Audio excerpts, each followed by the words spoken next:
What happens when a small African nation is entrusted with $12 billion to rewrite its future? This is not just a rhetorical question, nor is it an abstract scenario.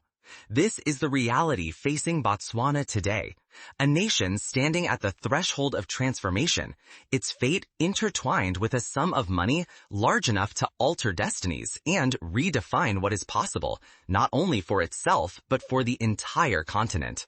The world is not just watching, it is holding its breath. The stakes are immense. Can Botswana transform this rare windfall into enduring change, or will it echo the failures of those who squandered similar fortunes? In the annals of history, many nations have stood at similar crossroads. Some have risen, others have stumbled. The question now is which path Botswana will choose. To truly understand the significance of this investment, we must first revisit Botswana's journey to this point. For decades, Botswana has been lauded as a rare beacon of democracy and stability in Africa. Much like Singapore in Southeast Asia or Costa Rica in Central America, Botswana has cultivated a reputation for transparent governance and careful resource management. It has avoided the coups and scandals that have marred many of its neighbors, earning the respect of world leaders and investors alike. $12 billion. Let that figure sink in. For most nations, such an amount is the stuff of dreams, funds that could build cities, launch new industries, and educate generations. For Botswana, it is the largest investment ever received in its history. The source? A Qatari tycoon whose reach extends across continents, and whose business empire encompasses energy, real estate, technology, and logistics. This is no mere act of charity, nor a fleeting gesture of goodwill. It is a calculated, high-stakes partnership, crafted with both risk and vision, designed to catapult Botswana into a new era. The irony is palpable. Botswana is admired as the continent's quiet example, free from coups, free from scandal, a model of order and respect. But order alone does not put food on the table, nor does it inspire the next generation to build their dreams at home. Stability without progress breeds frustration and restlessness, particularly among the youth, who watch as their hopes dim and their futures slip beyond reach. Yet, beneath the surface of this celebrated stability lies a more nuanced reality. Despite decades of steady leadership, too many citizens, especially the younger generation, face persistent challenges. High unemployment, underemployment, and a lack of opportunities that match their talents and ambitions. In the streets of Gaborone, the capital, university graduates roam in search of jobs that do not exist. Skilled hands and sharp minds remain on the sidelines as the economy grows on paper but fails to transform lives on the ground. The danger is complacency. If Botswana does not seize bold new opportunities, it risks a future defined by stagnant growth and wasted potential. The nation's brightest may be drawn abroad, searching for purpose and prosperity elsewhere, leaving behind a society unable to harness its own promise. A stable reputation means little if too many citizens remain excluded from the fruits of progress and prosperity. Botswana now faces a choice: remain a silent success or transform into a dynamic powerhouse. The stakes could not be higher. The world is watching, wondering if this nation will step out of the shadows and lead not just by example, but through decisive action. Can Botswana break the cycle of underdevelopment and claim its place as a driver of African prosperity? To understand the stakes and the promise of this deal, it is important to examine what is on offer and the forces that have propelled Botswana to this crossroads. This is the context for the $12 billion deal with a Qatari tycoon. The agreement is about far more than money. It could be Botswana's turning point, a moment when hope and ambition finally meet opportunity. What does this historic partnership promise for Botswana's people? And could it finally help the nation unlock its full potential? This is not a handout. It is a daring wager on Botswana's destiny. $12 billion is not merely a figure. It is an audacious blueprint for national rebirth. The investment is set to transform the very bones of Botswana. Highways built to global standards, new railways, and advanced logistics networks will stretch across the country, linking cities, towns, and borders. Where Botswana was once hemmed in by geography, it will soon become land-linked, a pivotal gateway for trade throughout the heart of southern Africa. The scale of planned infrastructure is staggering. Imagine, for instance, the construction of a major highway connecting Gaborone to Francistown, reducing travel time from 8 hours to just 3. Such a project would mirror the transformative impact of the Trans-European Transport Network in Europe, which has linked major cities and spurred economic growth across borders. Similarly, new rail lines could open Botswana's mineral-rich hinterland, enabling the export of goods not only to neighboring South Africa and Namibia, but to ports in Mozambique and beyond. Energy is the next frontier. Botswana is blessed with abundant sunshine, over 300 sunny days a year. The plan is to harness this endless sun with sprawling solar fields, while also building cutting-edge plants that tap into clean coal, wind, and gas. Blackouts and shortages, long a chokehold on growth, will become relics of the past. Every home, every school, every business will gain the reliable power needed to fuel dreams and ambitions. If executed properly, Botswana could follow in the footsteps of Morocco, whose North solar plant has become one of the largest in the world, dramatically reducing the country's reliance on fossil fuels and positioning it as a renewable energy leader on the continent. But this is only the beginning. The deal sows the seeds for whole new industries, manufacturing, mineral refining, and food processing that will convert Botswana into a continental workshop. Industrial parks will pulse with life. Picture textiles woven in Gaborone, electronics assembled in Francistown, pharmaceuticals produced for the region, and Botswana beef processed and shipped to tables from Shanghai to Paris. For decades, Botswana has exported diamonds, beef, and minerals in their rawest forms, watching others reap the rewards of refinement. That era ends here.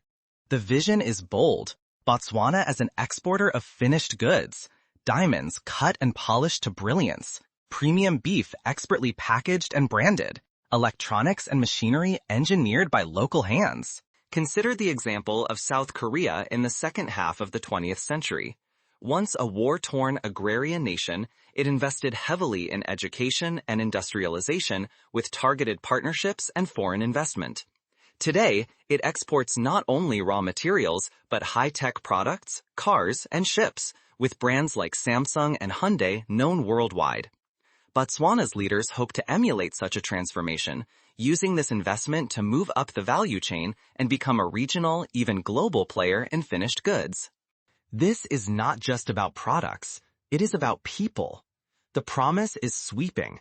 Tens of thousands of new jobs, not only in factories or construction, but across logistics, technology, and design. Education will adapt, tailored to the industries rising from this investment, ensuring that Botswana's youth graduate with skills fit for a new future.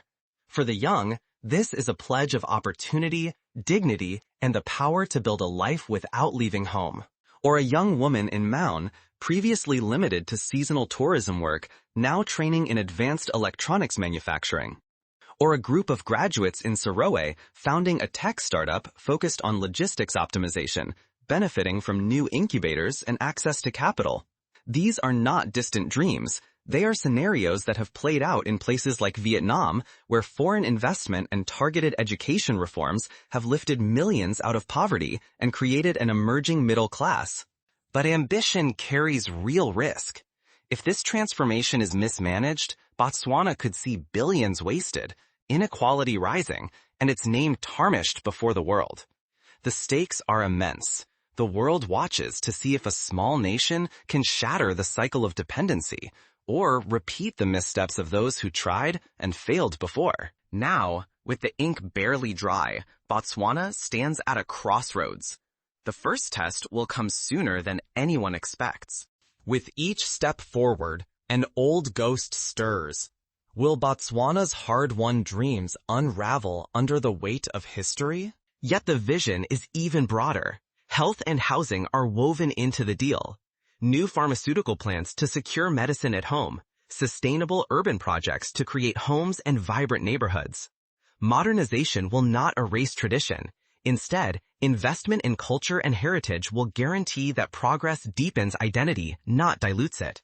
The city of Gaborone, for example, could see the creation of a cultural corridor, an area blending modern architecture with spaces dedicated to Botswana's rich musical, artistic, and culinary traditions. Such integration has proven successful in cities like Bilbao, Spain, where the Guggenheim Museum helped revive both the economy and local culture. To understand the pitfalls, let us look at historical parallels. Nigeria, for instance, discovered vast oil reserves in the mid-20th century. Billions poured in, but mismanagement, corruption, and a narrow focus on oil left other sectors neglected. The result was the so-called resource curse, a paradox where nations rich in natural resources end up poorer in other ways. By contrast, Norway managed its oil wealth through transparent governance, a sovereign wealth fund, and investments in education, ensuring that prosperity was shared across generations. Botswana's challenge is to emulate the latter, not the former. Before the ink had even dried on the $12 billion pact, critics began to circle. Some whisper that Botswana is gambling with its very sovereignty, placing too much power in the hands of one foreign magnate. Across Africa, the questions multiply. Is this bold partnership a leap into the future, or just neo-colonialism in a new disguise? Such fears are not unfounded. In the early 2000s, Zambia entered into mining deals with foreign multinationals that promised jobs and development. Instead, many Zambians saw profits flow out of the country while environmental and social costs mounted. The lesson is clear. Without strong oversight and negotiation, foreign investment can become a double-edged sword. Political storms are brewing. In government halls, rival camps may seize this moment to sabotage the project or claim it as their own, turning a national vision into a battlefield of egos. Short-sighted deals or a scramble for quick rewards could topple years of careful planning in an instant. The unease is deeper than pride or politics. Such a vast sum invites new dangers: mismanagement, greed, and corruption. History is crowded with nations lured by windfalls, only to see fortunes vanish into the pockets of a few, while the rest inherit debt and regret. Botswana's reputation for integrity is now on a knife edge. A single misstep could destroy decades of trust. Transformation brings its own tremors. As highways, factories, and power plants rise, some regions may race ahead, while others are left in the dust. If the gap between rich and poor, urban and rural widens too fast, jealousy and anger could spark unrest. The very fabric of Botswana's society could be stretched to the breaking point. This is a pattern seen in Brazil, where rapid development in cities like Sao Paulo left rural areas behind, fueling social tensions that have yet to be resolved. Above all, the stakes could scarcely be higher. If Botswana falls to division or corruption, it risks more than wasted billions. It could lose its independence, its standing, and the trust of its people. The hope of becoming Africa's next great success could dissolve into another cautionary tale. To defy the odds, Botswana must cling to transparency, discipline, and unity, lifting this project above politics and personal gain, ensuring that every citizen feels the promise, not the burden of progress. The world's gaze is sharp and not always friendly. Global powers, wary of Botswana's growing influence, may try to sway or destabilize its course. Media scrutiny, diplomatic pressure, and even quiet sabotage are not distant threats, but urgent realities Botswana must face. Remember the so-called resource wars in the Democratic Republic of the Congo, where competition over minerals drew in foreign actors and fueled conflict. Botswana must tread carefully to avoid becoming ensnared in similar power plays. Second, Botswana should establish an independent oversight body with representatives from government, business, academia, and civil society. This entity would monitor implementation, flag risks, and ensure that funds are used as intended. In Chile, the Copper Commission has played a similar role, helping the country avoid the pitfalls of resource mismanagement. So, what practical steps can Botswana take to navigate these treacherous waters? First, transparency must be sacrosanct. The details of every contract, expenditure, and progress report should be made public, accessible to journalists, civil society, and ordinary citizens alike. Norway's oil fund, for example, publishes detailed annual reports, allowing for scrutiny and reducing the risk of misappropriation. Fourth, Botswana must invest in education and training at every level. Scholarships, apprenticeships, and partnerships with international universities can help build the skills needed for new industries. In Rwanda, a focus on STEM education and digital literacy has attracted tech giants and launched a generation of entrepreneurs. Third, the government must commit to long-term planning, resisting the temptation to prioritize quick wins over sustainable growth. Projects should be evaluated not only for their immediate impact, but for their contribution to future generations. Singapore's Economic Development Board, for instance, has guided the country's transformation from a trading post to a technology and finance powerhouse by focusing relentlessly on strategic sectors. Fifth, inclusivity must be a guiding principle.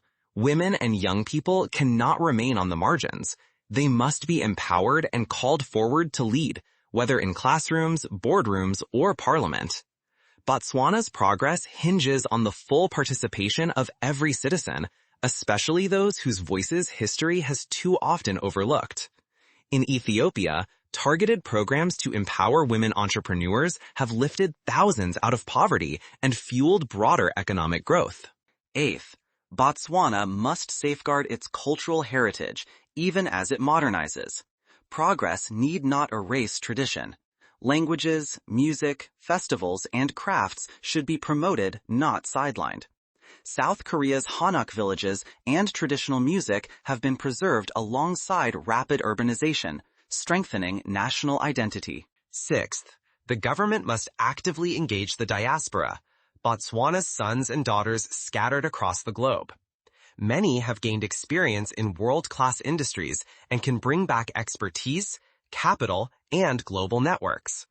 Ghana's Year of Return program, for example, attracted investment and skills from the diaspora, with tangible benefits for the economy. Seventh, the benefits of this investment must reach every corner of the country. Prosperity must not be confined to the cities. Rural areas need targeted projects in agriculture, education, and health. In Thailand, the One Tambond, One Product initiative helped rural communities develop unique products and access new markets, reducing inequality and forging national cohesion.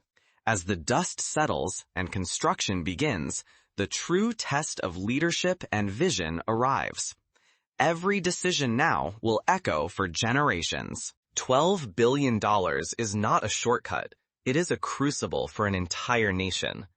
With the ink barely dry on this agreement, every eye in Africa and beyond now turns to Botswana. Celebration is fleeting. Real transformation demands relentless work starting today from every corner of society. Ninth, environmental sustainability must be front and center. Botswana's unique ecosystems, Okavango Delta, Kalahari Desert, are not just natural treasures, but economic assets. Investment in eco-friendly infrastructure, responsible mining, and renewable energy will ensure that growth does not come at the expense of the environment. Costa Rica's commitment to environmental protection has made it a global leader in ecotourism and sustainability. Tenth, and perhaps most importantly, Botswana's leaders and citizens alike must remain vigilant against complacency. The temptation to rest on past laurels or to be seduced by easy fortune is ever present. History is littered with examples of nations that squandered their moment through division or inaction. The lesson for Botswana is clear. Unity, discipline, and a relentless focus on the common good are essential. This investment marks only the beginning. Botswana's true chance lies in sweeping reform, especially in education. Schools must become engines of opportunity, equipping the next generation for science, technology, business, and the arts. The spirit of innovation must ignite, so youth are not just job seekers, they become job creators. A call now echoes to the sons and daughters of Botswana scattered across the globe. The diaspora holds knowledge, connections, and experience the nation urgently needs. Now is the moment to return, to invest, and to help build a Botswana whose promise stretches beyond its borders. Yet prosperity must reach every life, not only the privileged few. This new wealth must be shared between city and village, north and south, every community. If opportunity is hoarded, old wounds of inequality will fester, trust will erode, and progress will wither before it can take hold. As Botswana reaches for the future, it must carry its culture forward, not abandon it. Progress need not erase tradition. Languages, music, and community spirit must breathe life into every new school, factory, and city. Transformation is real only when modernity and heritage walk side by side. History is not written by headlines alone, but by the choices forged in moments like this. Yet, even as hope surges, uncertainty lingers. The next move will determine whether Botswana's promise becomes history or heartbreak. Responsibility now rests with every citizen. Teachers must inspire. Entrepreneurs must build. Leaders must guide with humility and vision. This is a national test of unity and discipline, a moment that will define us. History will not judge Botswana by the size of this investment, but by the strength of its collective will to rise. The stakes could not be higher. Success promises dignity, prosperity, and a new voice for Africa on the world stage. Failure, if born of division, complacency, or corruption, would not only steal Botswana's future, it would feed the lie that African nations are forever bound by their limits, never freed by their dreams. What is unfolding in Botswana is more than a headline or a blip on financial tickers. It is a turning point, a crossroads where every decision will echo far beyond today. $12 billion is not just a figure. It is a crucible that will test the nation's vision, discipline, and unity. The world's gaze is fixed here. Allies across Africa are watching, weighing hopes and doubts. The outcome will sculpt not only Botswana's destiny, but also the larger story of African renewal. The fate and promise of a nation, perhaps even a continent, now balance on Botswana's ability to seize this moment without faltering. There are no guarantees.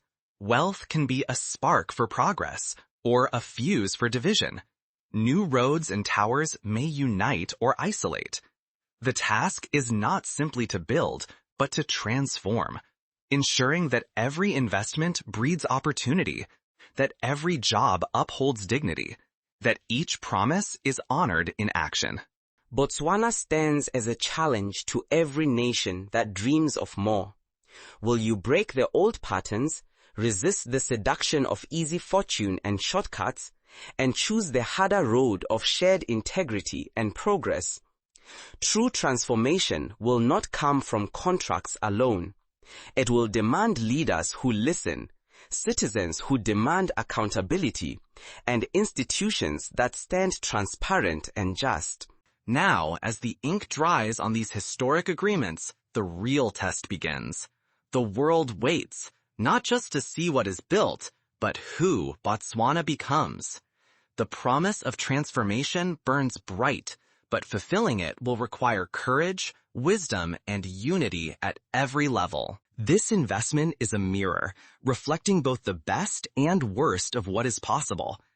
Will Botswana become a beacon for Africa, proof of what can be achieved when given a real chance?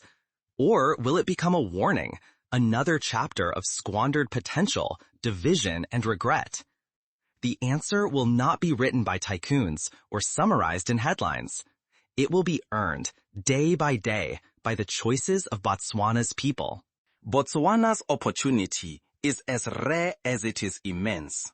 If the nation rises to the challenge, it could inspire a new generation of African leaders and set a precedent for responsible, inclusive, and visionary development. The path ahead will not be easy. But if Botswana succeeds, it will not only rewrite its own future, it will prove once and for all that African nations can shape their destinies, turning windfalls into lasting legacies.